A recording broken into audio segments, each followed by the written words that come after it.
Olá, boa noite. Boa noite. O Link Espírito Santo desta terça-feira, dia 9 de junho, está começando. Veja agora alguns destaques da nossa edição de hoje. Mais de 1.300 casos do novo coronavírus são confirmados nas últimas 24 horas e mortes passam de 900. Especialistas criticam fala da chefe da OMS sobre transmissão entre assintomáticos da Covid-19.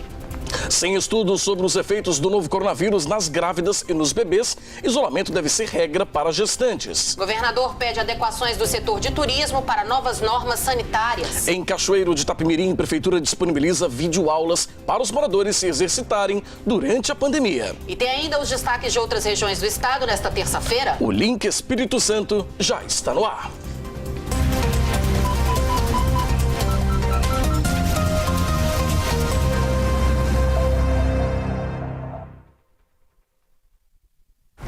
Mais de 1.300 casos do novo coronavírus foram confirmados só nas últimas 24 horas. E as mortes já passam de 900. Infelizmente, entre as mortes está de um bebê de apenas 11 meses. A gente recebe o Álvaro Guareschi aqui no estúdio para analisar os números do painel Covid de hoje. Álvaro, boa noite.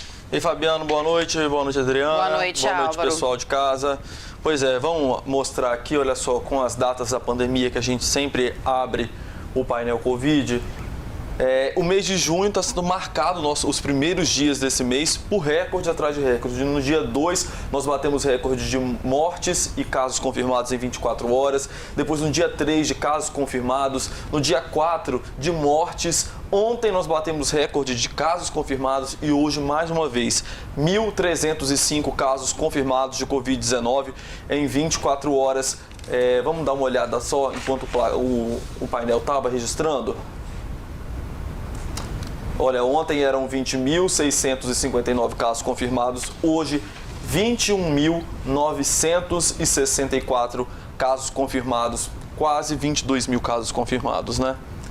Vamos continuar dando uma olhada agora no painel para poder saber onde é que esses casos estão. Olha só, a Serra agora em primeiro lugar, 3.924 casos confirmados, Vitória 3.857, Vila Velha 3.783 e Cariacica 2.843 casos confirmados de Covid-19, seguido de Cachoeiro de Itapemirim, Colatina e Linhares. Esse painel aqui, ele pouco mudou entre as cidades que aparecem, né? Sim. Mas Serra agora aparece aí na frente como a cidade que mais registra casos da doença. A gente até comentou isso ontem, né, Álvaro? Como os municípios aqui da Grande Vitória têm alternado aí essa liderança, né? No primeiro lugar, infelizmente, um ranking negativo, um ranking ruim, como nós sempre falamos, né, com mais casos notificados do novo coronavírus, né? Exatamente. Olha só, enquanto isso a gente tem aqui ainda 904 óbitos, que a gente vai mostrar com mais detalhe daqui a pouco, e 11.892 curados. Vamos continuar? Olha só, então 33 óbitos em 24 horas, 904 desde o início da pandemia. Lembrando que o recorde de mortes em 24 horas são 39 óbitos. Vamos falar uma coisa, Álvaro, vou só fazer uma observação. Quando a gente fala em recorde, algumas pessoas em casa estão estranhando. Nós recebemos, inclusive, um comentário de um telespectador a respeito disso. Ah, mas vocês estão falando em recordes, pode ser negativo ou pode ser positivo. Não existe uma outra forma da gente falar da gravidade dessa doença sem a gente falar em recorde. É um recorde triste, mas é um recorde. 33 pessoas morreram nas últimas 24 horas. 39 pessoas morreram nas últimas 24 horas, alguns dias atrás aqui no estado. Então não existe outra forma da gente falar sobre isso.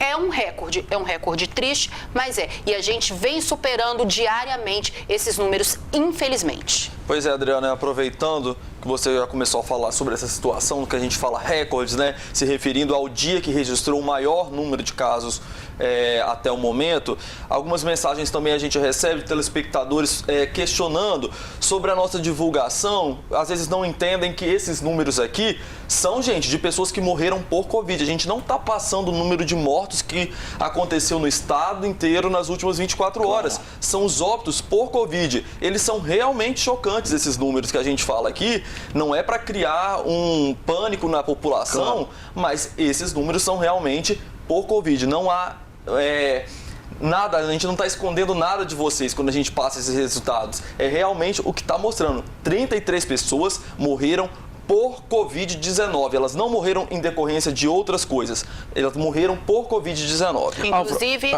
só um minutinho, claro, Fabiano. Adriana. Inclusive, a última morte, ou uma das mortes nesse número aí, é da Helena. A Helena era um bebê de apenas 11 meses. Eu sou mãe, eu tenho uma filha de 1 ano. Isso é uma notícia que corta o coração de qualquer mãe. A gente sente a dor da outra mãe. A Helena tinha 11 meses, era uma bebê com síndrome de Down. Ela ficou 11 dias internada no hospital particular de Vila Velha e, infelizmente, a Helena não resistiu e é mais uma vítima da Covid-19. Muito triste, né? Um bebê assim, tão jovem. É o tipo de notícia que eu realmente não gostaria de dar. Sim, não, sem dúvida alguma. Eu só queria complementar o que o Álvaro falou há pouco, né? De reforçar que cada número desse, de fato, é uma pessoa e de que esses dados são os dados reais da Covid aqui no Espírito Santo. São dados oficiais, inclusive, São né? dados oficiais. Estão no painel do governo do Estado. Depois dos exames, esse resultado do painel do Covid são todos de casos que foram diagnosticados por exame. Então não tem aqui especulação sobre o número de mortes, Exatamente. Não tem aqui a fila que está lá no LACEN aguardando o resultado sair. Não entram nesses dados mortes suspeitas, Também. tá, gente? Não Exatamente. entram. É bom a gente deixar isso bem claro. São mortes confirmadas por Covid-19. Inclusive, até pra gente reforçar, vou pedir a Larissa, só pra trocar, pra voltar pra tela anterior, a tela que a gente tem ali, que mostra exatamente o painel. Essa tela, se você abrir agora, né, no site, né, do Governo do Estado, Covid... coronavírus.es.gov.br. A pessoa vai ver exatamente essa página, né, Álvaro? Então, assim, são dados, a gente só tá repassando os dados que o Governo do Estado está divulgando dos números da Covid-19. Exatamente. Né? Bom, feitos esses esclarecimentos, que é muito importante a gente pontuar também para... Você, telespectador, às vezes tem essa dúvida, a gente gosta então de esclarecer todas essas informações, mas vamos prosseguir então e analisar agora o painel que mostra como esses óbitos estão divididos aqui no estado. Olha só, na Serra, 209 óbitos por Covid-19, em Vila Velha, 156, em Cariacica, 151, em Vitória, 138, depois Viana, Cachoeiro de Itapemirim e Marataízes. E aqui, ó, Vila Nova de Colares é o bairro que tem o maior número de óbitos confirmados, 14. Depois aparecem aqui com 13 óbitos Morada de Laranjeiras, na Serra, e também Jardim Camburi.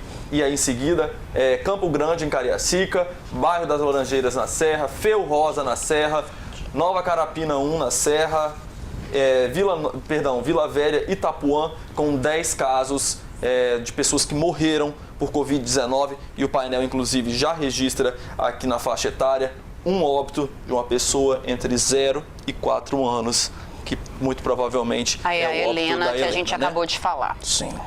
Vamos então continuar? Olha só, profissionais da saúde, 4.514 profissionais da saúde testaram positivo para a Covid-19, 10 deles morreram aqui no estado. Vamos continuar agora para o painel de isolamento social. 46% do estado do Espírito Santo respeitou o isolamento social ontem, um número muito abaixo do desejável. Muito baixo, né? O desejável é 70%. Não, inclusive, Álvaro, desculpa te interromper, mas bem abaixo até do que nós temos mostrado, né? Sim. A impressão que eu tenho é que esse seja talvez até um dos mais baixos que nós já mostramos. A gente tem mostrado em torno de Realmente. 55, 56. Né? Exatamente. Só vou lembrar vocês que esses dados são de segunda, né? Sim, porque de ontem, são de né? ontem.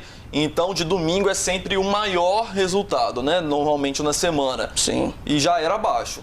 Então, ontem na segunda foi menor ainda. Sim. Tanto que aqui, ó, Águia Branca, que é a cidade que melhor cumpriu o isolamento social, não chegou a 70%. Então, se nem a cidade que mais respeitou não chegou ao índice desejável, nenhuma outra chegou a respeitar o isolamento social, que é a arma que todo mundo diz, a Organização Mundial da Saúde, todas as autoridades dizem, é a arma Sim. que a gente tem convicção que funciona contra o coronavírus, é o isolamento social. 40% em Colatina só cumpriram isolamento social, foi a cidade que pior pontuou ali no painel de isolamento social. Na Grande Vitória, Fundão, a cidade que mais respeitou, 54%, mas mesmo assim abaixo do desejável. E Cariacica, 42% foi a cidade que menos respeitou o isolamento social. Leitos de UTIs disponíveis aqui no estado, 84,59% de ocupação e total de leitos ocupados aqui no estado, 73,68%. Na região metropolitana, que é um local que concentra o maior número de casos. Olha só, 87,78% dos leitos de UTI estão ocupados, o total de 75,88% de leitos gerais entre enfermarias e UTIs ocupadas aqui no estado. Essas são as informações de hoje. Eu volto amanhã. Obrigado, certo, Aldo. Boa noite, gente. Tchau, Boa tchau. noite. Obrigada, boa noite. Bom, e agora é hora de abrir o nosso canal de interatividade aqui no Link Espírito Santo. Você pode participar mandando o seu comentário sobre qualquer assunto do jornal de hoje ou mesmo sugerir alguma pauta para a nossa equipe de reportagem. Não esqueça de colocar o seu nome e a cidade de onde está falando. Anota aí o nosso WhatsApp, o telefone é 27 999 27 6943, repetindo 999 27 6943. Se você preferir, pode escanear o QR Code que aparece aí no seu vídeo usando o celular. Aí é só escrever o seu comentário e mandar pra gente, que eu e o Fabiano queremos ler a sua mensagem ainda hoje ao vivo aqui no jornal. Depois da chefe do programa de emergências da Organização Mundial da Saúde afirmar que assintomáticos raramente transmitem a Covid-19, a OMS tratou de se explicar. E para os especialistas, esse tipo de afirmação em plena pandemia pode ter consequências graves e, pior, relaxar o isolamento social. A declaração dada pela infectologista e chefe do Departamento de Doenças Emergentes da Organização Mundial da Saúde repercutiu em todo o mundo. Durante uma coletiva de imprensa, Maria von Kerkhove disse que a propagação do novo coronavírus a partir de pacientes assintomáticos é muito rara. Para este infectologista, os estudos na área ainda são insuficientes. Eu me preocupo, tem que olhar isso publicado, porque a gente sabe, os americanos demonstraram bem que as pessoas transmitem antes de adoecer. 2, 3, 4 dias antes de adoecer, as pessoas são muito transmissíveis. Essa é a razão disso aqui. É enjoado estar usando isso, é chato estar usando isso, mas porque a gente não sabe se você pode adoecer amanhã e pode estar transmitindo agora. Então eu acho que nesse momento que o Brasil tem tanto caso, que o Espírito Santo tem tanto caso, é mais prudente manter a distância e usar máscara. Acho que é o mais prudente para a gente conseguir inverter essa curva. O médico diz que ainda é preciso manter o isolamento social e as medidas de proteção individual. A transmissão é principalmente de quem tem sintoma. Então, todo mundo que tiver síndrome gripal, febre, dor de garganta, tosse, tem que se auto-isolar até em casa. Porque às vezes não passou ainda para a mulher, não passou ainda para o filho, não passou ainda para o pai. Então essa mensagem continua. Quem não tem sintoma pode transmitir um pouco menos, mas nós ainda acreditamos que transmite. E nós achamos que nesse momento é importante manter uma distância, usar máscara de pessoas que você não convive. Ou se alguém adoeceu, porque foi à rua, porque teve que trabalhar, teve que comprar alguma coisa, tem que proteger as outras pessoas da casa. Então, nesse momento, qualquer pessoa que adoeça ou qualquer pessoa que não tem contato rotineiro com outra pessoa deve manter um distanciamento. A Organização Mundial da Saúde disse nesta terça-feira que a transmissão por casos assintomáticos está ocorrendo. A questão é saber quanto. Enquanto isso não é definido, os especialistas dizem que o melhor caminho é continuar seguindo as recomendações das autoridades de saúde. É o que explica essa médica pneumologista. É importante até ver que essas medidas, se elas já fossem tomadas anteriormente para outras doenças, como tuberculose, o próprio influenza, isso já teria um benefício muito grande para a nossa população. Então eu acho que essas medidas elas devem ser mantidas, elas não devem ser retiradas, porque infelizmente, através das mãos, da fala, isso mostra que você pode ter contaminação. E quando você observa, não sei se você observou, mas no início, quando foi mais intensificado o isolamento, as pessoas obedeceram mais, você pode ter visto que foi menor o número de internações de pacientes graves. Nós temos muita gente curada, mas temos também muita gente ruim, com situações críticas de precisar de uma ventilação mecânica e às vezes a gente não tem leito. Observou que a partir do momento que foi liberado um pouco o comércio, foi liberado um pouco algumas atitudes, você pode ver que o índice é o quê? Maior pessoas de número de contaminados, maior índice de óbito. Então é isso que nós temos que evitar. As medidas são necessárias, não só para o Covid, como também para outras doenças. Então eu acho que a gente não deve abandonar, devemos manter essa rotina por um bom tempo, que a gente não sabe quando essa doença vai te dar uma imunidade definitiva. A gente não tem certeza disso ainda no momento. Para ela, qualquer mudança nos hábitos neste momento é prematura. Nós temos tabagistas, né? As pessoas continuam fumando e talvez porque ficam mais isoladas e dentro de casa, com poucas atividades, fumam mais ainda, correndo maior risco de piorar uma situação de um pulmão. Então ele já vai ter uma doença pré-existente. Caso ele venha pegar um Covid, a situação vai ficar pior. Temos pacientes asmáticos graves, nós vivemos uma cidade poluída, então nós temos muito alto índice de rinite, asma, e que nessa época do inverno ela piora. Então você já tem um fator alérgico associado a um fator viral e que vai te dar uma reação imunológica, quer dizer, uma reação do seu organismo de forma gravíssima. Então o que vai acontecer? Nós vamos ter superlotação. Onde nós vamos botar esse povo todo? Né? Temos pacientes com doenças neurológicas, pacientes hipertensos. O Brasil é lotado de pessoas hipertensas que inclusive não se tratam e que nem sabem que são hipertensas. E se sabe que é hipertensa, também não usa o remédio direto, porque acha que o dia que a pressão está boa, não precisa tomar remédio. Né? Temos esse risco gravíssimo, pacientes com o nosso índice de AVC, né, de derrame da cabeça, são vários. Então, quer dizer, infelizmente, nós temos muitas doenças prévias onde o risco continua altíssimo. Então não significa que o assintomático, que mesmo que ele se ache, né, capaz de não transmitir a doença, ele tem que pensar nas pessoas que têm alto risco, porque essas pessoas é que a gente tem que ter solidariedade e proteger. Porque se entrar dentro de uma UTI, essas pessoas serão realmente pessoas extremamente graves, às vezes uma internação que não vai ser de 5, 6 dias, às vezes até 30, até 40 dias, necessitando de traqueostomia, necessitando de ventilação mecânica. Isso é um altíssimo custo e ainda possível sem chance, às vezes, de sobrevida. A seguir aqui no link, sem estudos que comprovem as consequências da Covid-19 durante a gestação, grávidas devem manter o isolamento e o pré-natal em dia. E ainda em Linhares, a polícia alerta para os cuidados que os produtores devem ter na hora de contratar para a colheita do café. O link Espírito Santo volta já.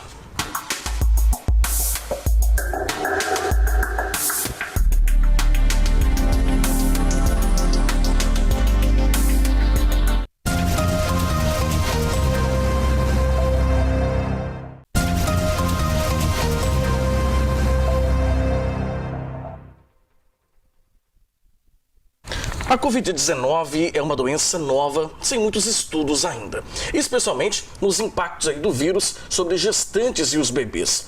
Por isso, os especialistas dizem que para as grávidas o isolamento é ainda mais importante e o pré-natal não deve ser abandonado. A Aline e o Guilherme estão juntos há 10 anos. Depois de 4 anos casados, veio o anúncio do primeiro filho, em setembro do ano passado. O casal ama viajar e levava uma vida normal. Eles chegaram a visitar outros países durante a gravidez. Mas a pandemia de Covid-19 mudou a rotina dos dois aventureiros.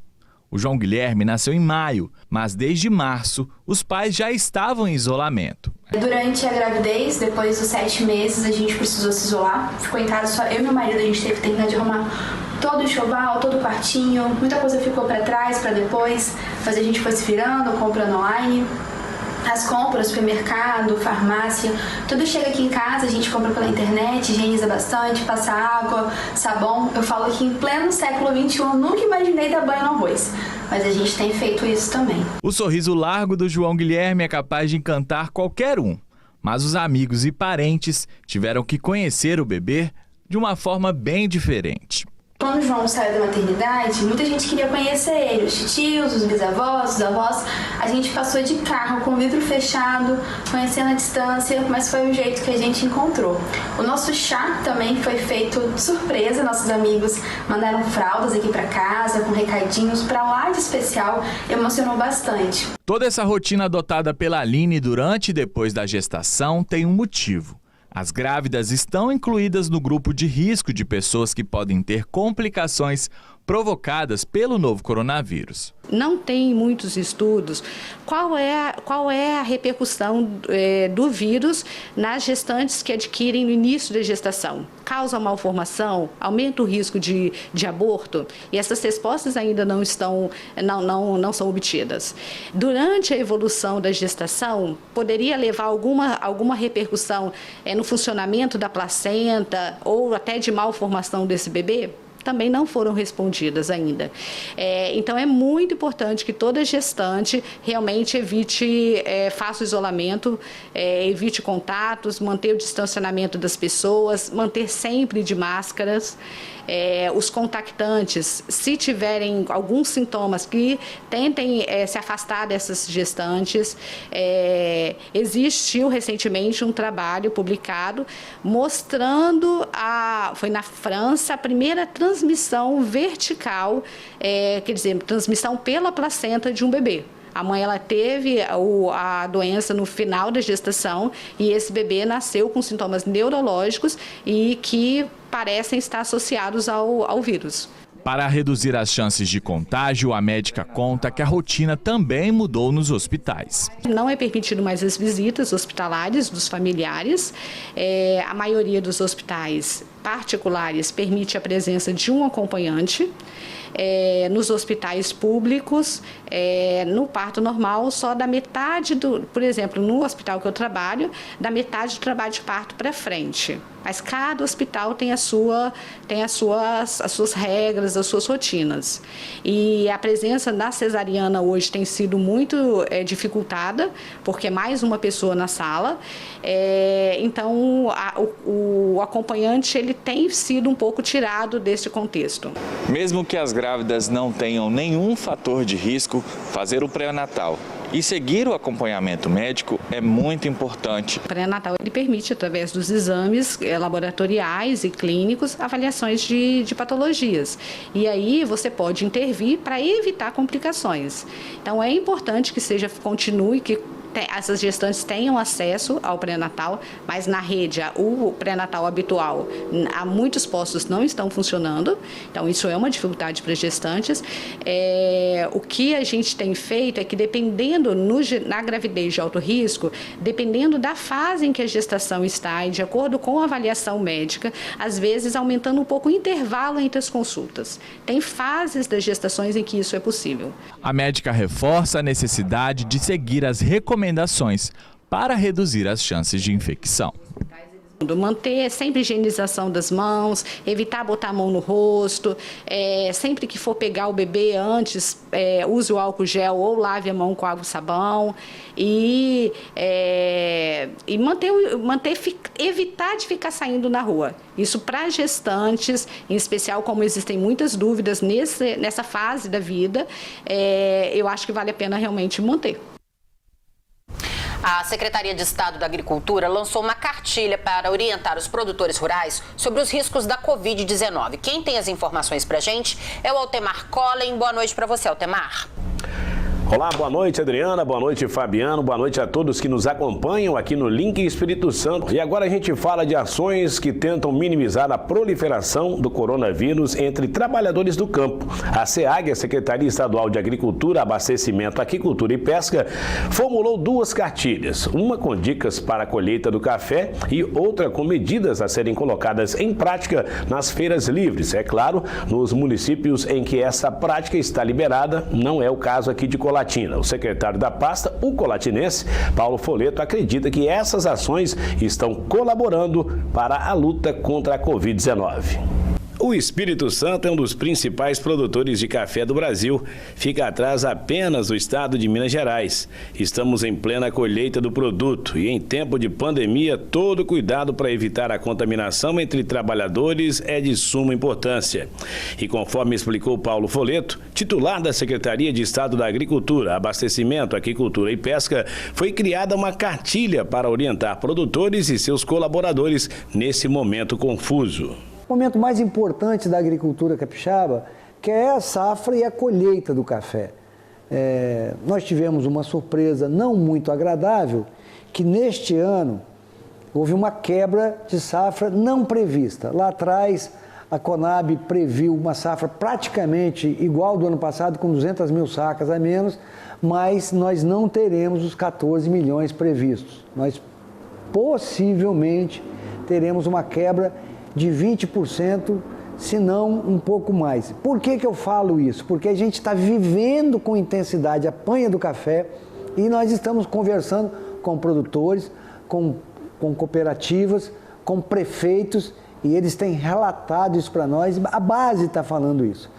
Nós, através da nossa cartilha, que está impressa e está no site da SEAG, nós fizemos todas as orientações relativas à colheita, nesse momento de pandemia, da grande dificuldade que o mundo está vivendo, e graças a Deus, houve um entendimento da população, a participação.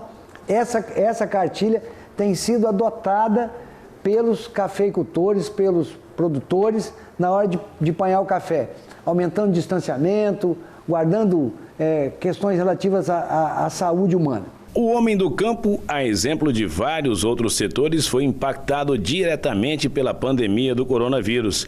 Aquele pequeno produtor que comercializa os seus produtos nas feiras livres foi muito afetado.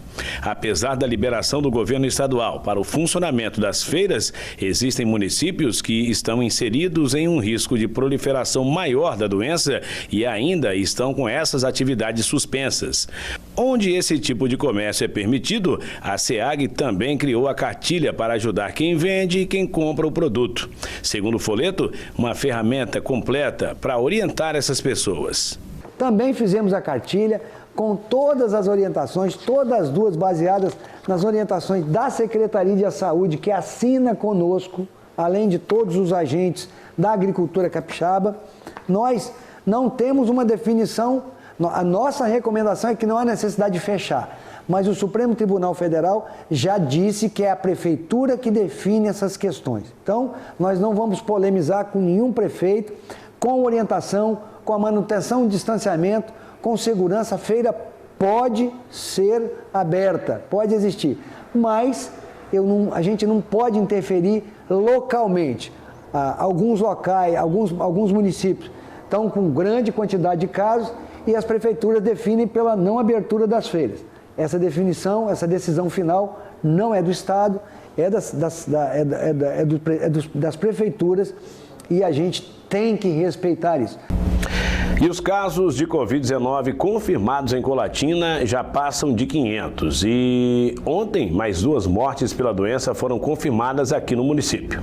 O boletim oficial desta última segunda-feira, divulgado pela Secretaria Municipal de Saúde, apontou mais 2 mortes no município de Colatina por Covid-19. Agora o número saltou de 6 para 8 óbitos, chegando a uma taxa de letalidade próxima a 1,5%. Segundo a Secretaria, um paciente que faleceu era um colatinense de 57 anos que foi transferido na semana passada do Hospital Estadual Silvio Avidos, em Colatina, para o Hospital Jaime Santos Neves, na Serra. E o outro paciente, uma senhora de 72 anos de idade que estava internada também em Colatina, no Hospital Santa Maria. Ela havia sido internada no dia 27 de maio e faleceu no dia 29. E só agora saiu o resultado de confirmação da causa-morte. Ambos tinham comorbidades. Bom, essas são as informações hoje aqui de Colatina. Voltamos agora ao estúdio em Vitória com vocês. Obrigado, Temar. Bom, agora nós vamos direto para a nossa redação em Linhares conversar com Cláudio Alves, que tem as informações sobre um alerta que a polícia está fazendo aos produtores rurais na hora de contratar a mão de obra para a colheita do café. Boa noite para você, Cláudio. Ei, Fabiano, boa noite, Adriana, boa noite a você. Isso mesmo, nós falamos na edição de ontem aqui do Link sobre a prisão de um foragido da justiça no interior de Rio Bananal. Natural da Bahia, ele vinha todos os anos aqui para o Espírito Santo para a colheita do café. Bom, tomando esse caso como exemplo, a polícia alerta aos produtores rurais sobre os cuidados na hora de contratar mão de obra para a colheita do Conilon. A polícia apreendeu um homem em Rio Bananal. O indivíduo já é velho conhecido da polícia por ter praticado um crime de homicídio no período da colheita do café. Ele foi preso na outra gestão em que eu estive aqui em Linhares. Ele cometeu o crime em 2007, foi preso e ficou 10 anos na cadeia. Cumpriu a prisão dele, saiu do regime aberto e voltou para a Bahia. Retornou para o Espírito Santo em 2019. Entrou nessa confusão com a vítima lá no córrego Beija-Flor e no momento da confusão ele acabou atacando a vítima com golpes de foice. A vítima sobreviveu por milagre e nós conseguimos identificá-la, mas só tínhamos o prenome dele. A gente não sabia que ele já tinha sido preso por outros crimes. E tomando essa situação como exemplo, o delegado alertou aos produtores rurais para os riscos que eles podem estar correndo ao contratar pessoas de fora para a colheita do café. Pessoas contratam trabalhadores que não têm nem carteira de identidade, não têm nem carteira de trabalho e estão trabalhando nas propriedades rurais. É certo que existe uma falta de mão de obra por conta do coronavírus e por todas essas questões que ocorreram esse ano, mas você trazendo criminosos para trabalhar dentro da sua propriedade rural, sem que você tenha o mínimo de identificação desse sujeito, é um risco para você, produtor rural, e para sua família também. Segundo o delegado, pessoas de outras regiões se aproveitam no período até mesmo para a venda de entorpecentes. Principalmente Rio Bananal, com a cidade que tem uma baixa criminalidade, a gente percebe que nesse momento de colheita, muita gente vem de outros estados, outros municípios e acabam ficando e tendo como ganha-pão o pequeno tráfico de entorpecentes, a venda de entorpecentes na porta de estabelecimentos comerciais, dentro de residências. Então ele se instala em Rio Bananal, principalmente Rio Bananal, e pratica o tráfico de entorpecente. E ele finalizou orientando para que os produtores pesquisem mais informações sobre essas pessoas que irão trabalhar em suas propriedades. Com certeza, a gente pede todos os anos, nós estamos aqui à disposição, aqui na Polícia Civil de Linhares, Soretama e Rio Bananal, estamos à disposição dos produtores rurais. Para no momento da contratação, pode procurar a polícia, pode entrar em contato com a gente, nós vamos fazer um levantamento da vida da pessoa que está sendo contratada para saber se tem mandado de prisão ou não. Nós estamos aqui para ajudar a contribuir para o produtor rural para que ele tenha uma colheita segura. Agora a gente traz mais um giro com outros destaques da região, inclusive trazendo um vídeo gravado por um professor de Linhares, motivando os alunos, que estão em casa nesse isolamento social. A suspensão das aulas em decorrência da pandemia do novo coronavírus é um desafio tanto para professores quanto para alunos, que tiveram que se adaptar ao ensino remoto. Pensando nessas dificuldades, um professor da Escola Emir de Macedo Gomes gravou um vídeo com o lema Juntos Podemos Mais e postou em suas redes sociais. O intuito foi motivar os alunos a realizarem as atividades e fazer com que eles entendessem que esse é um desafio de todos. Nós estamos aqui nos empenhando o máximo para levar até você o melhor que podemos dentro do processo de ensino e aprendizagem.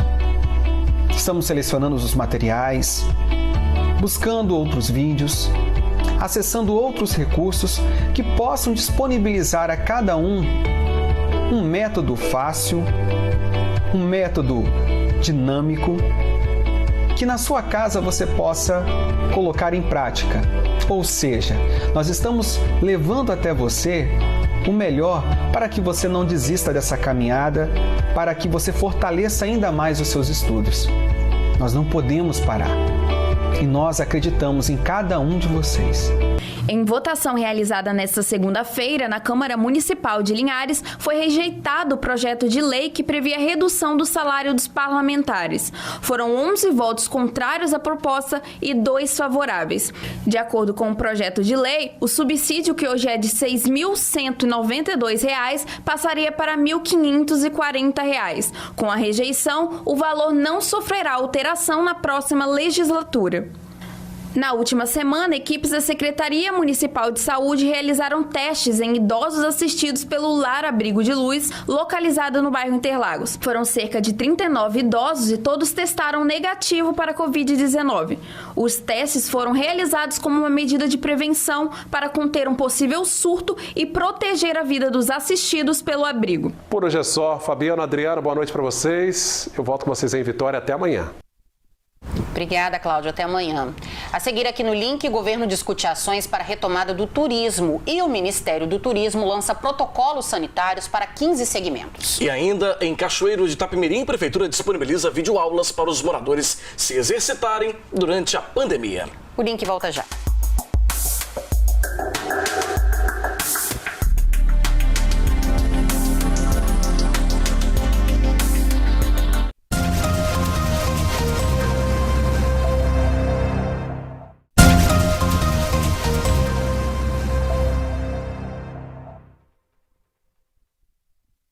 Bom, e a gente abre esse bloco do link com uma boa notícia. O capixaba Luiz Felipe Teles, de 37 anos, que estava internado desde dezembro em um hospital de Belo Horizonte, depois de ter consumido a cerveja Belo Horizontina da Baker, finalmente teve alta. Olha só quanto tempo Coisa depois boa, né? ele teve alta, uma boa notícia.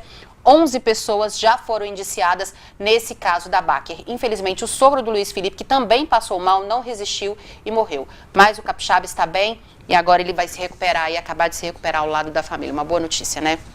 Bom, em Vila Velha, a polícia trocou tiros com criminosos que tinham acabado de assaltar um restaurante no bairro Araçás. Nas imagens feitas por populares, é possível escutar o barulho dos tiros. Pessoas correm assustadas e um dos criminosos aparece fugindo dos policiais. As imagens foram feitas na rodovia Darli Santos, na altura do bairro Vale Encantado, em Vila Velha.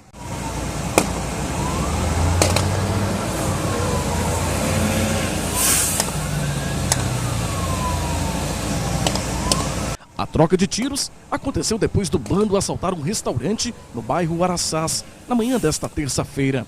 Durante a fuga, eles foram vistos por policiais militares que iniciaram uma perseguição ao carro em que estavam os suspeitos. De acordo com a polícia, o veículo tinha restrição de furto e roubo. 3 homens foram presos. Um deles conseguiu fugir. Bom, a gente volta a falar sobre a Covid-19. São Mateus registrou mais 2 mortes por causa da doença. Ao todo, 6 pessoas já perderam a vida por causa do novo coronavírus lá no município. Quem tem mais informações pra gente é a Nariane Lopes. Boa noite para você, Nariane. Boa noite, Fabiano e Adriana. Boa noite a todos. É isso mesmo. Depois de passar o último domingo sem nenhum caso confirmado de Covid-19, São Mateus não só apresentou mais 11 casos, como confirmou mais 2 mortes causadas pela doença. O município agora contabiliza 6 mortes pela Covid-19. As vítimas são a paciente de 86 anos do bairro Morada do Ribeirão e outra de 50 anos do bairro Vitória. Ambas estavam internadas na UTI do Hospital Roberto Silvares. E Guriri segue sendo o bairro de maior incidência da doença e já contabiliza mais de 80 casos. A preocupação dos moradores é com a possível proliferação da doença durante o feriado prolongado que se aproxima. Em tempos de pandemia, o isolamento tem deixado centenas de crianças em casa. E para passar o tempo, uma brincadeira de infância tem virado febre aqui na região. Mas a diversão também tem trazido sérios riscos de acidentes. Não é preciso procurar muito.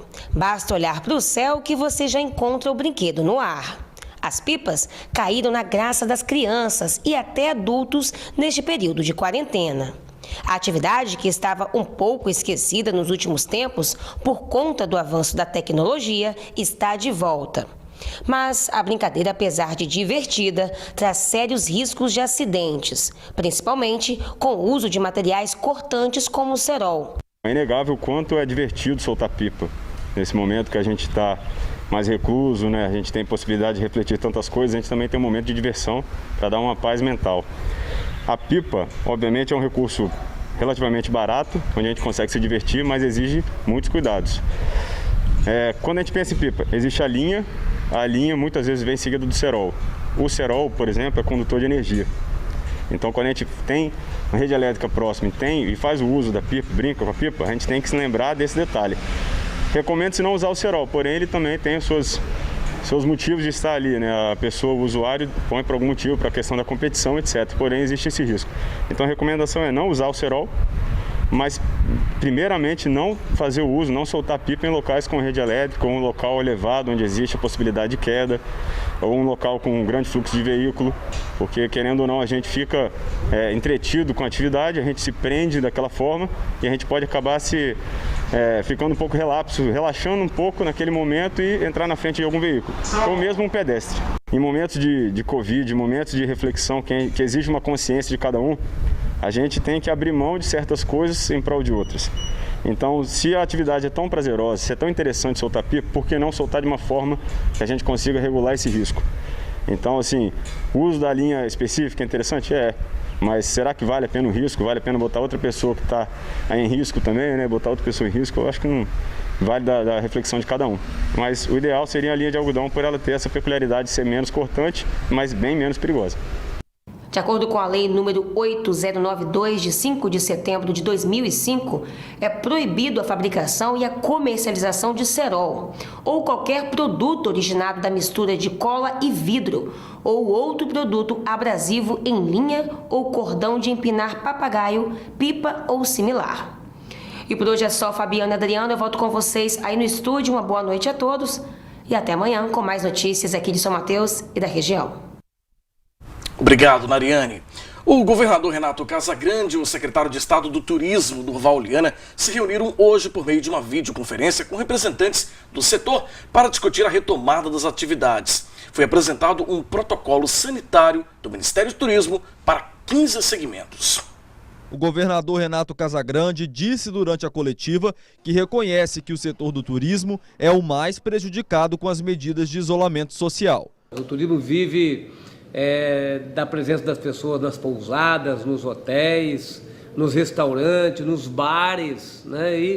E são as atividades que infelizmente são as mais impactadas, porque toda a recomendação feita é para que a gente possa ficar em casa, manter distanciamento, não aglomerar. Então tudo isso, tudo que a gente tem que fazer hoje é uma força contrária ao crescimento do turismo. Então, é um setor que a gente tem que reconhecer que nesses últimos 3 meses tem sofrido muito. E qualquer ação nossa que possa estabelecer alguma perspectiva, né, de retomada de atividade do turismo é importante. É lógico que tudo com muita segurança. Mas disse que mesmo num cenário ainda muito preocupante, é preciso fazer planejamentos para que, passada a crise da Covid, o setor possa ser reaquecido. Plano que terá que ser retomado com muita segurança para a sociedade, porque a prioridade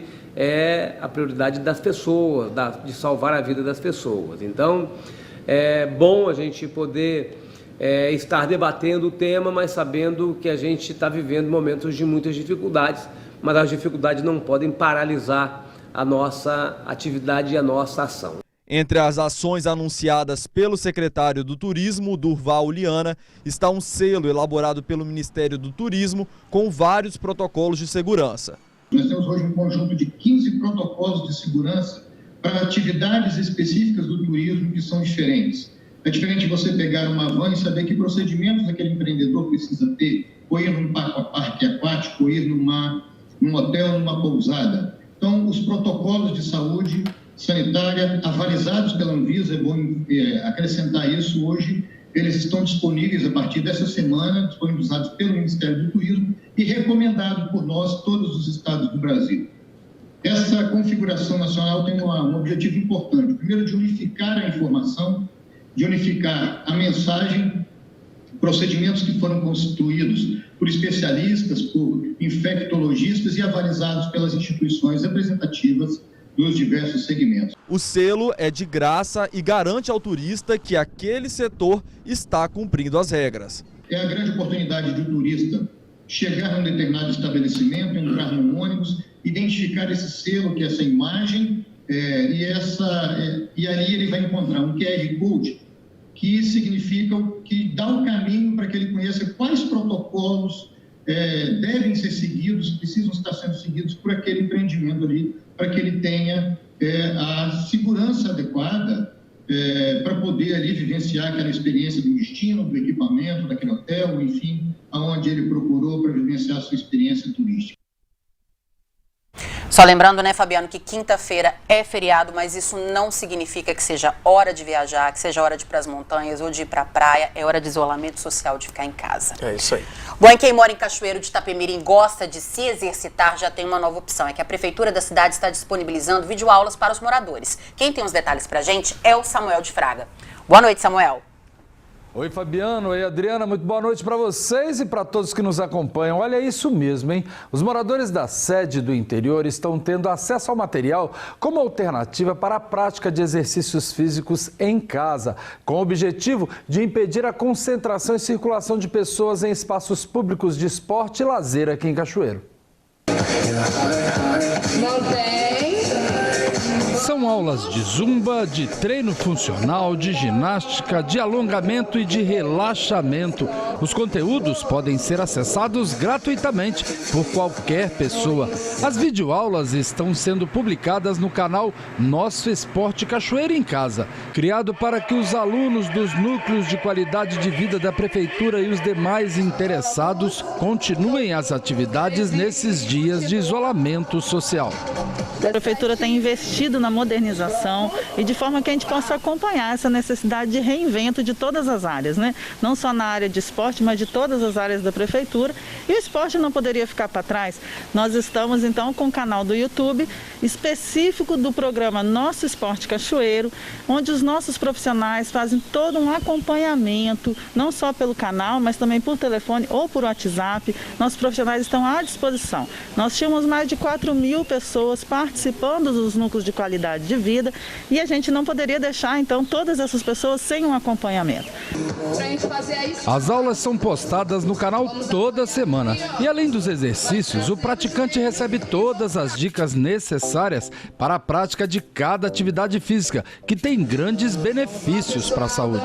Quem já era sedentário e que está vendo a necessidade de fazer uma atividade física para melhorar seu físico e também a questão mental, nós temos um vídeo explicando exatamente o que é preciso fazer, com orientações dos profissionais de educação física, que são as pessoas que estão habilitadas para isso. E a grande novidade para a semana que vem vão ser as aulas para as crianças, que também é novidade. Nós estaremos lançando as aulas semanalmente nos dos núcleos de esporte educacional, ou seja, as crianças também serão atendidas. As lives acontecem aqui na frente da Secretaria de Esporte, também temos gravações nos ginásios e, mais importante, saber que nós estamos investindo na saúde através das atividades físicas. As atividades nos espaços públicos de esporte e lazer de Cachoeira estão proibidas. As áreas estão isoladas até 30 de junho para evitar aglomerações por causa da pandemia do novo coronavírus. Quanto antes nós entendermos o quanto é importante o distanciamento social, a gente vai sair dessa de forma mais rápida. Mas é importante nesse momento desenvolvermos uma consciência coletiva, onde eu me protejo e protejo o outro. Né? A partir do momento que a gente conseguir superar esse momento, nós vamos passar por essa tempestade e vamos chegar do outro lado da travessia muito melhor. Bom, e a gente agora muda de assunto, pois o Tribunal de Justiça decidiu unificar comarcas do interior do estado para a economia de recursos, mas essas integrações estão gerando protestos na região. Em Vargem Alta, a manifestação aconteceu nesta segunda-feira em frente ao fórum da cidade. Os manifestantes se reuniram com cartazes pedindo o não fechamento do fórum do município. Nós entendemos, a Ordem dos Advogados do Brasil, Legislativo, Executivo, Sociedade Civil, vê esse ato como um retrocesso imenso. A unificação e a fusão com o Cachoeiro de Itapemirim trará grandes prejuízos para os cidadãos de Vargem Alta, que vão ter que percorrer aí mais de 100 quilômetros, ida e volta, 50 para ir, 50 para voltar, para poder bater as portas do Poder Judiciário. O presidente da segunda sessão da OAB de Cachoeiro criticou a unificação como um ato nefasto promovido pelo Tribunal de Justiça do Estado e que a subseção é contra a mudança. Nosso entendimento e a nossa colocação contrária a esse ato nefasto, covarde, promovido pelo Tribunal de Justiça do Estado do Espírito Santo. Vargem Alta tem mais de 20 mil habitantes. Com a unificação, os processos e audiências serão destinados para Cachoeiro. O prefeito de Vargem Alta, João Altoé, participou da manifestação e disse que a mudança vai dificultar a vida não só de quem mora na cidade, mas também no interior da região. Retirar aqui a comarca é retirar do nosso povo a dignidade, a facilidade, a maneira mais propícia, mais própria de se resolver os problemas de justiça, né? E fazer com que a maioria dos munícipes tenham que viajar 40, 50 quilômetros para uma audiência em Cachoeiro de Itapemirim.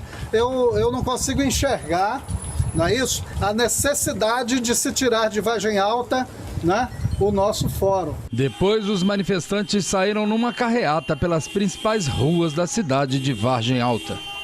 Adriana, Fabiano, esses foram os destaques aqui da nossa região. Volto amanhã com outras informações. Uma boa noite para vocês e até lá. Boa noite e até amanhã, Samuel. E o Link Espírito Santo desta terça-feira vai ficando por aqui. Na sequência, você acompanha o programa Inove-se e logo depois, às 8h30 da noite, a gente se vê novamente no programa Em Destaque. Muito obrigada pela sua audiência, pela sua companhia. Você já sabe que para ficar muito bem informado a qualquer hora é só acessar cnoticias.com.br. Uma ótima noite para você e até amanhã. Record News, informação para você crescer.